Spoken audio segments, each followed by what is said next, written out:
Bonjour à tous, c'est Camille. Alors aujourd'hui, je vous montre ce que j'ai préparé pour documenter le projet Week in the Life. En ce moment, je suis en train de réfléchir et je voudrais adopter une approche un peu plus minimaliste dans mon scrap. Et donc c'est dans ce contexte-là que j'ai décidé pour Week in the Life de réaliser en fait des pages complémentaires que je vais insérer dans mon album de Project Life habituel. Donc vous avez ces deux pages en hauteur qui font 15,2 par 28 cm que je vais pouvoir insérer dans mon album qui est à peu près au format A4. Si vous voulez plus de détails là-dessus, je vous invite à aller consulter les articles sur le blog qui traitent du sujet. Et donc j'ai voulu vraiment avoir une approche simple, voilà, minimaliste du projet. Donc comme vous pouvez voir, l'espace que j'ai choisi pour ce projet est quand même assez limité. C'est juste ces deux pages-là pour une semaine entière de documentation. Je me suis limitée aussi au niveau des fournitures. Donc je me suis limitée à ce pack de papier, qui est un pack de papier de chez Felicity Jane, que j'avais déjà. Au niveau des embellissements, j'ai utilisé principalement un silhouette portrait pour découper tous les mots là que vous voyez en noir. Donc ces mots, ce sont des mots qui proviennent de kits numériques de chez Ali Edwards. J'ai décidé de tous les découper dans du papier noir parce que c'est un style que j'aime beaucoup et ça permet de garder en fait une cohérence là sur la double page. Pour rajouter un élément graphique, j'ai choisi d'utiliser cet alphabet de chez Felicity Jane que j'avais aussi déjà dans mon stock de fournitures et j'ai pris en fait la première lettre de chacun des noms des jours. Voilà, que j'ai ajouté comme ça à côté. C'est plus un élément graphique voilà, qui rajoute un peu de style. Et au niveau des embellissements purs, j'ai utilisé ces papillons-là que j'ai découpés à l'aide d'une matrice de découpe et avec ma bichotte. Et sinon, en plus de ça, la seule chose que j'ai utilisée, c'est mon tamponnateur. Voilà, pour tamponner la date de chaque jour. Donc voilà, c'est vraiment minimaliste au point de vue des fournitures. Il y a quand même pas grand chose. Il y a 1, 2, 3, 4, 5, 6, 7, 8. Il y a 8 petits rectangles de papier, les mots découpés, quelques lettres d'un alphabet et des petits embellissements papillons.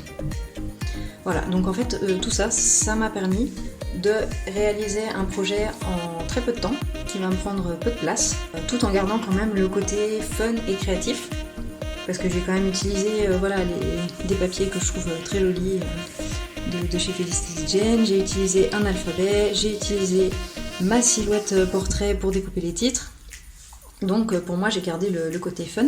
Et aussi pour délimiter les cases, j'ai utilisé ma machine à coudre en fait pour tracer les cases.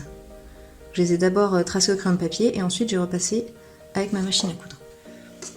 Voilà, donc pour moi le côté fun il est là, mais c'est pas un projet qui m'a pris voilà, des semaines à réaliser et c'est exactement ce que je voulais. Si vous voulez plus de détails sur les questions que je me suis posées, sur ce que j'ai choisi de faire, je vous invite à consulter l'article de blog que j'ai écrit à ce sujet. Et donc là en fait, en quelques heures seulement de création, j'ai mon projet qui est prêt à accueillir mes photos, mon journaling. Donc les photos, j'aurai plus qu'à venir les coller ici. Voilà, dans les petites cases là qui sont blanches, en fait, là il y aura mes photos. Comme ça, je sais exactement à l'avance le nombre de photos dont j'ai besoin par jour. Donc là, par exemple, pour le lundi, il y en a 2, le mardi 1, le mercredi 2, etc. Et je sais que, voilà, que tout est prêt. La partie créative, la partie fun, je l'ai déjà faite. Donc là, je vais me concentrer pendant la semaine sur les photos et le journaling. Et le journaling, j'ai prévu tous les jours de prendre des notes, d'écrire au moins un petit paragraphe. Et à la fin de la semaine, j'imprimerai mon journaling sur une feuille que je viendrai insérer soit entre les deux pages, soit juste avant, juste après, sur une page séparée. Et ça me permet de rester du coup flexible sur le journaling parce que voilà, c'est pas la partie la plus facile pour moi, mais j'ai quand même envie d'insérer du journaling dans mon projet. Donc voilà, ça va me permettre de me concentrer sur les photos, sur le journaling. J'ai bien conscience que cette approche minimaliste n'est pas forcément pour tout le monde. Il y a certaines personnes qui ont envie de faire vraiment un album complet. Souvent c'est le format 15 par 20 qui est utilisé pour faire ce genre de projet. Il y a des albums qui sont voilà, très jolis, très bien documentés, voilà, qui peuvent être très sympas à faire. mais je pense qu'il faut vraiment se poser les questions, de se dire qu'est-ce qui nous convient à nous en fait, de trouver notre formule. Et là, moi, en ce moment, c'est cette formule-là qui me convient avec le temps que j'ai, avec voilà, l'énergie que j'ai à y consacrer. Donc voilà, je me suis dit que j'allais partager ça avec vous. Peut-être que vous aussi, vous cherchez une formule minimaliste. Et voilà, peut-être que ça peut vous intéresser. Je vous laisse avec la vidéo process avec un petit peu de musique. Et nous, on se retrouve juste après.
de l'inspiration, des idées pour réaliser vos projets.